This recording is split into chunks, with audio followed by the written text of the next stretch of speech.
Bonjour à tous, au programme de cette nouvelle revue de presse, la taxe foncière ne cesse d'augmenter depuis 10 ans, le mode d'attribution de l'APL intègre désormais le patrimoine et le compte personnel retraite est en ligne.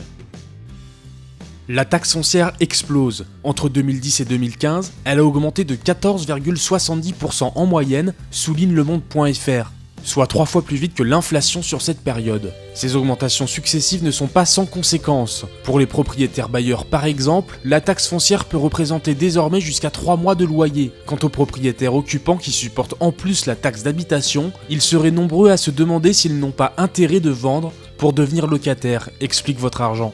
Par conséquent, l'Union nationale de la propriété immobilière milite pour bloquer le taux de la taxe foncière.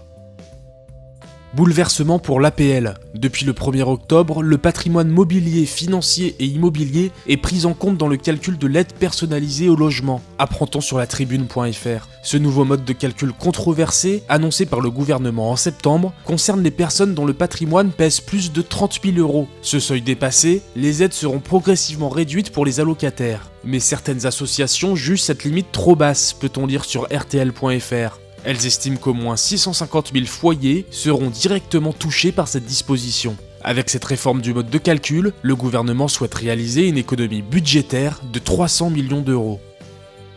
Estimer le montant de sa future retraite en quelques clics, c'est désormais possible. Conçu par le ministère des Affaires sociales, le site inforetraite.fr permet aux retraités, salariés et indépendants de créer un compte personnel retraite. Ce dernier leur permet d'estimer le montant de leur pension et leur date de départ, peut-on lire sur le Figaro. L'Express Entreprise nous apprend qu'un nouveau simulateur viendra compléter ses services dans les prochains mois.